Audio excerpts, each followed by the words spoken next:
to inform all of you. Let's just wait for all your classmates to come in here.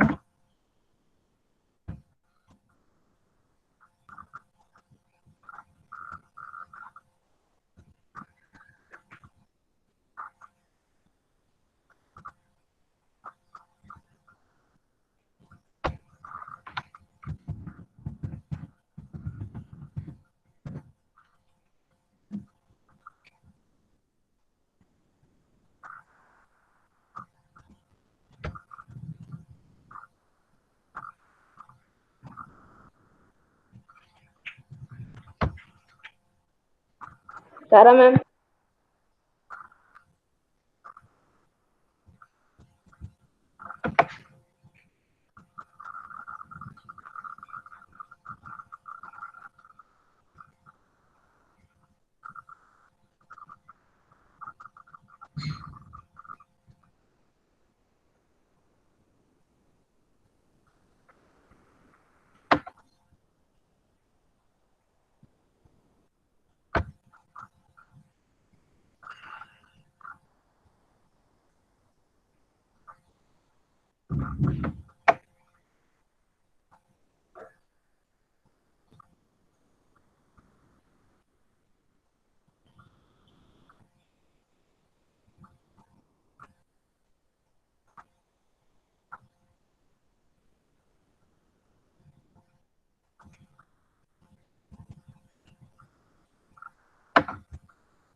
Well, as I can see that the attendance keeps going down, so whatever important information that I have to give to you regarding exam will not be exactly given out to everyone, but it is their loss. And I hope that you people take advantage of the fact that you're attending classes. And the thing is that I want to take the storytelling activity again, because the last time we did it, I was not exactly happy. Most of you just gave me biographics, and it was not exactly satisfactory. So I'll give you one more chance to correct your mistake and find specific short stories about people, historically important people, and short stories about their life, not their whole life, one incident, something significant. And that is what I want in the storytelling activity, or any kind of historically important event, a small event which can be conveyed in like 4 to 5 minutes.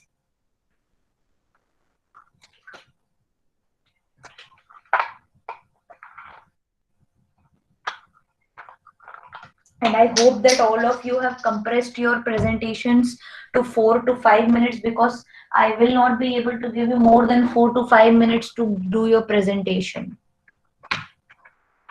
Ma'am And stop being lazy about all these activities. बेटा तुम लोग class attend नहीं करोगे, तुम्हें बहुत फर्क पड़ेगा, मुझे कोई फर्क नहीं पड़ेगा, मुझे तो एक स्टूडेंट हो उसे भी उतना ही पढ़ाना है जितना मुझे सबको पढ़ाना है. But if you are not attending, you will not be able to catch what is happening. अगर तुम्हें ऐसा लगता है तुम सब चीजें केवल यूट्यूब से देख के बाद में कैच कर सकते हो, it's very difficult. Things keep piling on. You have many subjects. So attend your classes diligently. Classes are being held for you, for nobody else. And I keep finding some good videos. I keep on searching things. These days I am very much into YouTube, and I keep on finding very interesting videos, and I want to share it with you before I forget that I saw them. So there was one video that I came across. It was about Marie Antoinette, or Marie Antoinette, depends on which country you live in. And this is her biography, the Queen of France during the time of French Revolution. So let's have a look at ma'am her. Yes, you want to say something, Nakul? Ma'am ma'am you are saying about the exams. I was what? Ma'am ma'am exams exam के about बारे में exams. बताने वाली थी। बेटा मुझे तुम्हारा सवाल ही समझ में नहीं आ रहा है, सवाल एक बार ढंग से Ma'am, you पूछो। were telling about exams. तो मैंने एग्जाम का बता तो दिया, it will be in the form of PPT presentation and a small oral test. आप लोग उस पीपीटी, आप लोगों को टॉपिक्स दे दिए गए हैं, आप लोग उस पे पीपीटी बना चुके होंगे जहां तक मुझे लगता है, और बना चुके हैं तो बढ़िया है। जिस दिन मुझसे कहेंगे कि आपको आज टेस्ट लेना है, मैं टेस्ट लेना शुरू कर दूंगी।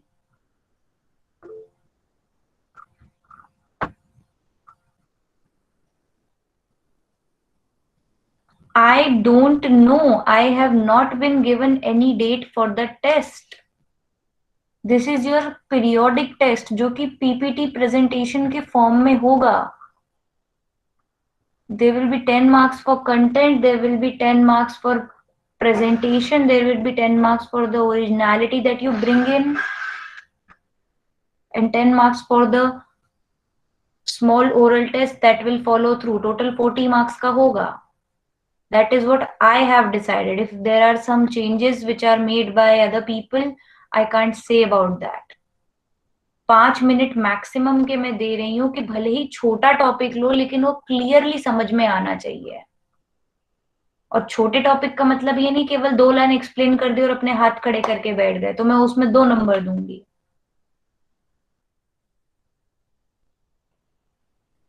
5 to 7 मिनट्स का टाइम मैंने सोचा है। Yes, I did, but if I am being asked to take a test in one day, तो 10-10 मिनट में तुम इंटू कर लो, there will be 300 minutes.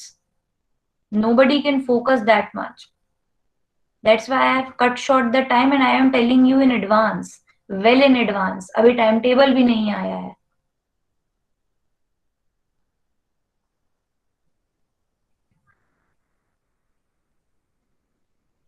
Ma'am the test begin from which month ma'am, November और October? October is almost gone, और अगर अभी होने वाला होता तो हमारे पास टाइम टेबल होता, right?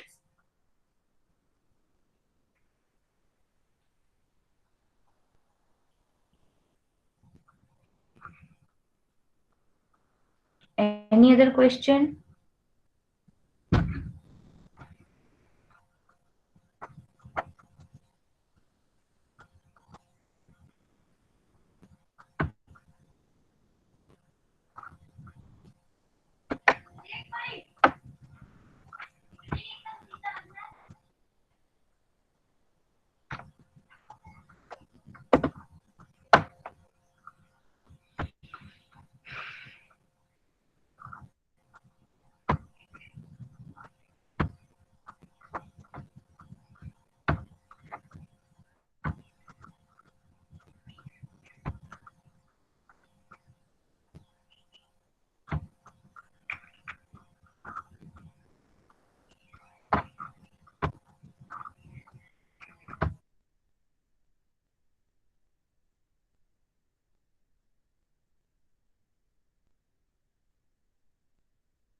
Her hair was piled atop her head, often ornamented with jewels or trinkets. Her face was always made up.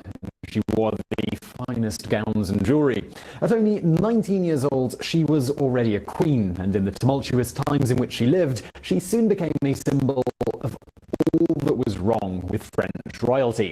So, in the video today, let's explore the life of Marie Antoinette, the woman who was the face of royal excess during the French Revolution.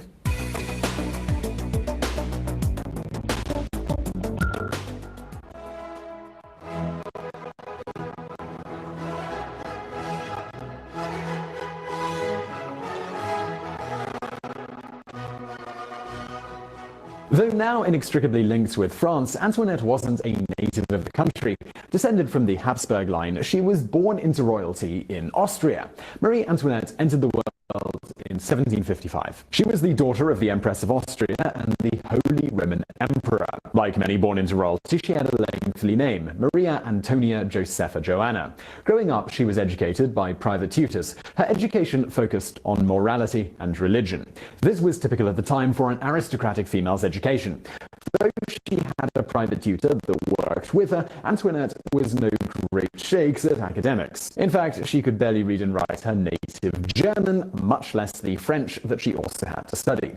As one of her tutors described, she is rather lazy and extremely frivolous. She is hard to teach. Antoinette grew up during the 7 Years' War. She was only 8 years old when it ended, but the outcome of the conflict quite seriously affected her future. You see, as the Empress of Austria, Antoinette's mother was a political leader. At the end of the 7 Years' War, it was in her best interest to keep an alliance between the French and the Austrians, and in the 18th century, the best way to forge an alliance was through marriage.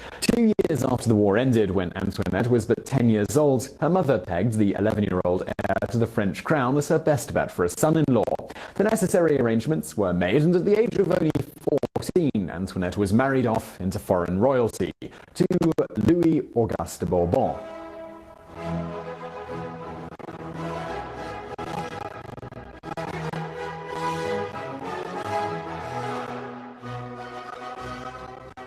Even Marie Antoinette's entry into France as a teenager was a spectacular affair. Her caravan was made up of nearly 60 carriages, accompanied by 117 footmen and 376 horses. The destination for this veritable parade was a royal retreat in the forest outside of Paris, but they had to make a stop as they approached the border with France. Antoinette had to be dressed to look the part of French royalty. Her hair was powdered, her makeup was done, and she put on a dress that matched the lavish expectations of the French court. When they arrived, Antoinette showed herself to be just a teenager. She was impulsive and unable to control her excitement about being in a new place, about to meet her soon-to-be husband.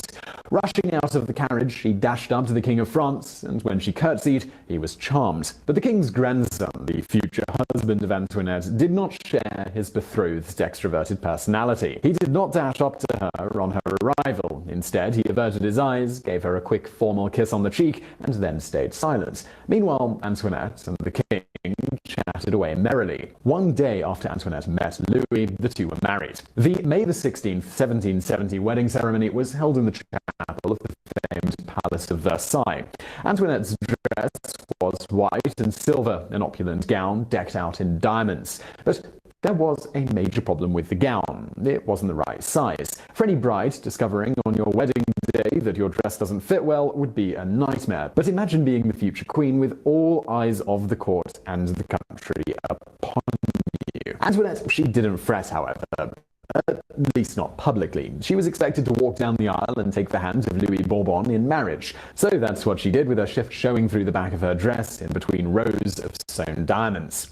The ceremony itself was a long mess, and the groom had on a dour expression for the entire time. Then, when it came to seal the contract with the signatures of the bride and groom, Antoinette dripped her ink on the signature, obscuring the name. Doing so was considered bad luck for the marriage. And things, well, they didn't get any better as the day went on. It was traditional in this era for newlyweds included royal dignitaries appeared behind. They didn't actually consummate the marital obligation. A condition that meant it seemed that mother glimpsed into Antoinette, and my very dear, and my hands in admonishments. In one letter, she told her husband the differences kings, who is well late morning after their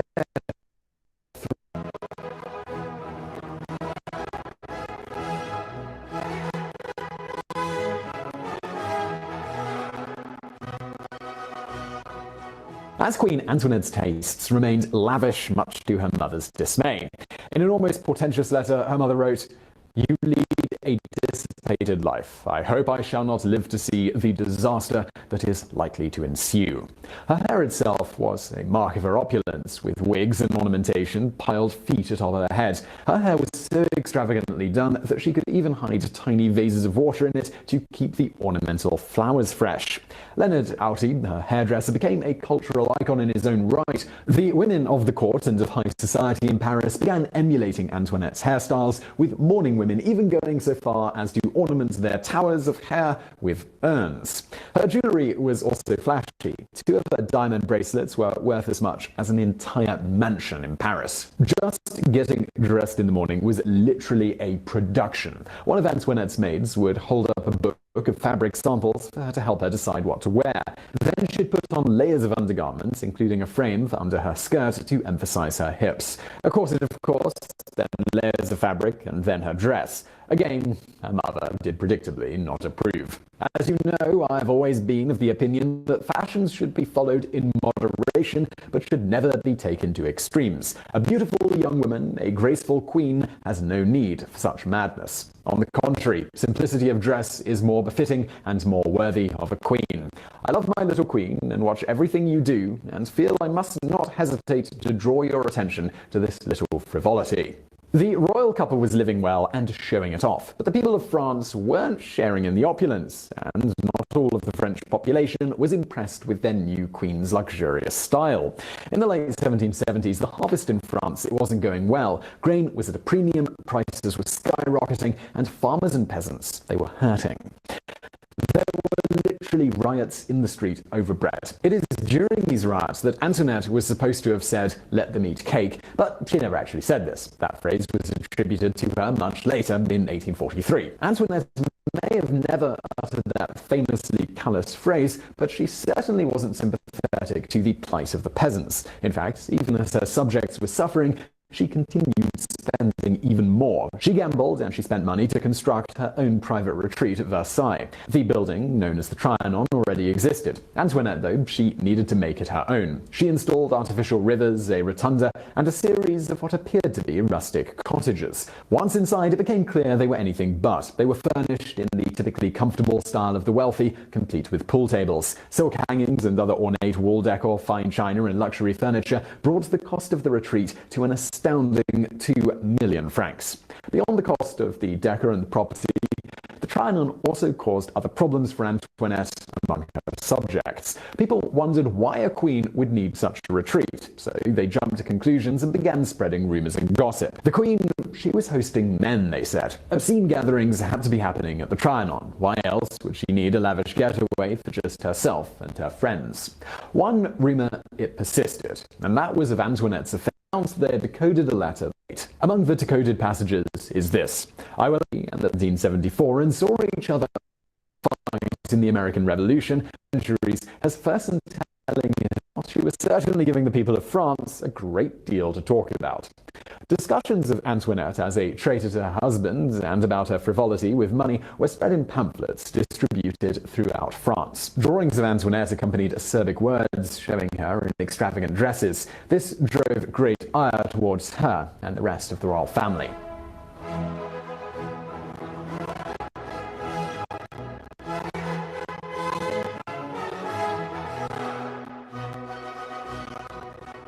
As the king and queen were acting as if nothing was different about life, the people of France were getting angrier and angrier. In 1789, King Louis had sent troops to Versailles and Paris, and French citizens were starting to worry it might be a move to dissolve the National Assembly.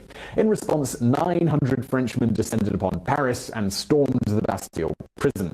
They stole weapons and ammunition, but the event was much more than a stockpiling of weapons. It was a symbol of the people being ready to take on the powerful forces of the monarchy. The Bastille was a fortress, but it was also the prison where political enemies were kept. It was a symbol of the monarchy's power, and by taking it over, the people showed just how weak the monarchy could be. The storming of the Bastille on July the 14th, 1789 is widely considered to be the start of the French Revolution. And things were moving pretty fast. By October, the crowds of revolutionaries had grown to thousands. 10,000 French commoners gathered outside Versailles, calling for the king and queen to be dragged to Paris. Among them were thousands of women who had marched miles from Paris, and along the way they were joined by men with guns. When they showed up outside the royal residence, Louis didn't know what to do. His first instinct was to escape, so he ordered his carriages be prepared. But they were no match for the angry crowds. The carriages were ruined, and Louis and his family remained trapped in the palace. They weren't much safer inside, though. Some of the crowds tried to get at Antoinette, and they nearly succeeded. 2 guards were killed as the crowd forced their way towards her quarters. Antoinette wasn't in the bedroom, though. She had left earlier and was safe in the dining rooms of Louis's quarters. Soon after, troops under the command of Marquis de Lafayette arrived and were able to restore order. The feast was not to last, though. The crowds were able to capture the king and queen and force them back to Paris in a procession led by the heads of their dead bodyguards, which were hoisted up on pikes. Throughout the crisis, Antoinette was meeting with ambassadors and writing letters to other European officials, calling on them to help out the French monarchy. Louis, meanwhile, seemed at a loss for how to help. Then, in 1891, aided by the help of her lover, de Fersen, and not Louis, Antoinette put together a plan to get the royal family out of France and away from the danger of an ever angrier public. The plan was to escape to the Netherlands, where they could plot a counter-revolution. Antoinette proved herself able to make decisions and plan, but when it came time for her to escape, her desire for luxury got in the way again. A French general had told the royals that their journey would be much safer if they made it in 2 small, inconspicuous carriages. Instead, Antoinette demanded that they use larger carriages that could be outfitted with a full silver dinner service, as well as a wine chest. Also joining the royal family in their luxurious carriage was de Fersen. The plan called for him to leave the royal family a short way into the journey, then meet back up with them at their destination. He wanted to travel the whole way as part of their group to offer protection, but Louis demanded he follow the plan and separate from the group. Shortly after de Fersen's departure from the group, they ran into trouble. A peasant recognized the king and was able to muster up a crowd to attack the carriage. They were dragged into a house and held captive. Eventually, they were allowed to return to Paris, but still were held captive. The French assembly allowed Louis to serve as king, but he didn't really have any power. And Antoinette, well, she wasn't much in favor of the assembly at all. She was actively working against them, writing to officials throughout Europe about how terrible she thought the new constitution was. She was also pretty clear in how she felt about the members of the assembly themselves, describing them as a heap of blackguards, madmen, and beasts. During this time, Louis had also declared war on Austria. Things, they were falling apart all around Antoinette, and they were about to get a whole lot worse. In 1792, the French royal family was forced into the medieval Temple Tower Fortress. As they were held prisoner, the millennium-old monarchy of France was dissolved, and a new French republic took its place. As all this was going on outside, the royal family tried to live a somewhat normal life in prison. Louis and Marie tutored their children, played chess and played instruments, but they were also trying to bring the monarchy back to power. And it was this effort that ultimately undid her and Louis. The couple had hidden the letters they received from foreign powers in a box inside the prison. When the correspondence was discovered, Louis was dragged on trial. He was ultimately sentenced to death, with the revolutionary leader Robespierre proclaiming, "Louis must die so that the country may live." Antoinette and their children were able to spend a few final hours with him before he met his fate at the guillotine, with 20,000 Frenchmen looking on. Months later, Antoinette herself would be the one on the platform. After Louis's execution, she was brought to a new prison, a prison with the dire nickname of Death's Antechamber. Here, a sympathetic military officer actually attempted to help her escape. When his efforts were uncovered, Antoinette was put on trial right away in order to avoid any danger of her escaping. She was charged with treason and theft, and it was left up to a male jury to decide her fate. It only took 2 days for them to decide that she was guilty and she should be sentenced to death. The 37-year-old queen made one final trip through the streets of Paris, her hair shorn in preparation for execution. She sat stoically in her carriage on the ride to the guillotine platform, where she would ultimately meet her fate. When she arrived at the platform, the priest told her to have courage. Her response? "Courage, I have shown it for years. Think you I shall lose it at the moment when my sufferings are to end?" From the moment she was born, Marie Antoinette was destined to play a role on the world stage. Her mother set her up for a powerful marriage, a marriage that thrust her into the midst of the French Revolution and made her the ultimate representation of the excesses of royalty. She was only alive for 37 years, but in that time, she certainly left her mark on the world. So I really hope you enjoyed the video. If you did, please hit that thumbs up button below, and do not forget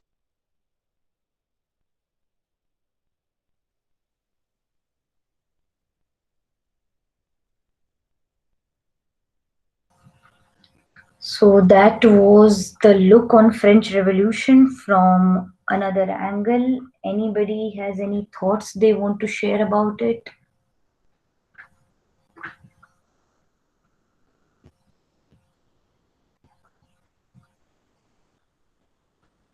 Anything, anyone?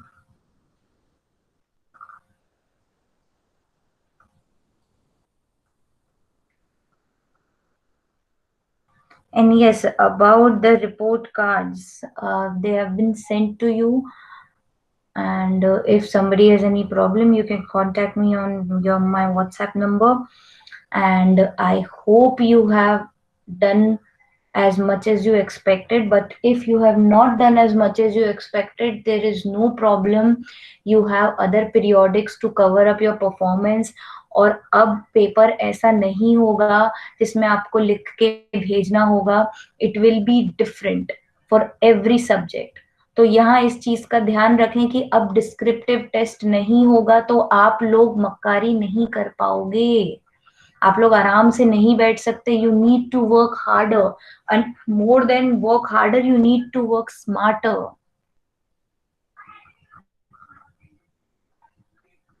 Take your time, work smartly, make good presentations. तुम्हारे पास बहुत time है, more than enough time है. And we are all trying our best to reopen the school as soon as possible. And I am hoping that all your work is caught up. क्योंकि अब एक ही chapter बचा है. I am going to take some time finishing it off. I want to make sure that everything else is in perfect order.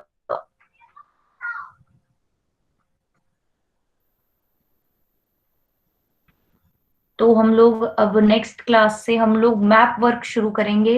And for that I will need all of you to have the political map of India ready, multiple political maps, and we will do work by screen sharing. Screen sharing से कैसे करेंगे? I will pick someone, anyone up. वो अपना mobile का camera on करेंगे.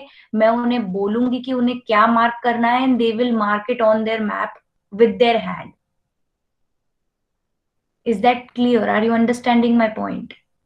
आप लोग mark करेंगे फिजिकल मैप पे और वो सब लोग आपके साथ देखेंगे. And everybody will mark it on their map live at that time immediately.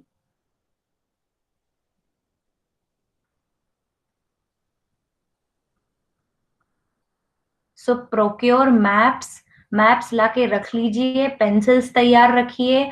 आपकी ज्योग्राफी की बुक तैयार करिए. हम ज्योग्राफी से शुरू करेंगे. और क्योंकि तुम लोगों के पास ऑलरेडी मैप लिस्ट है, it will be better if you practice first. Practice करोगे तो you will not embarrass yourself in front of everybody.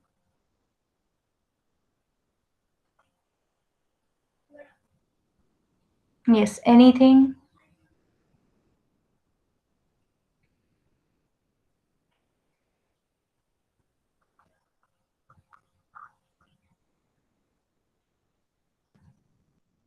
Any questions, anyone? Man.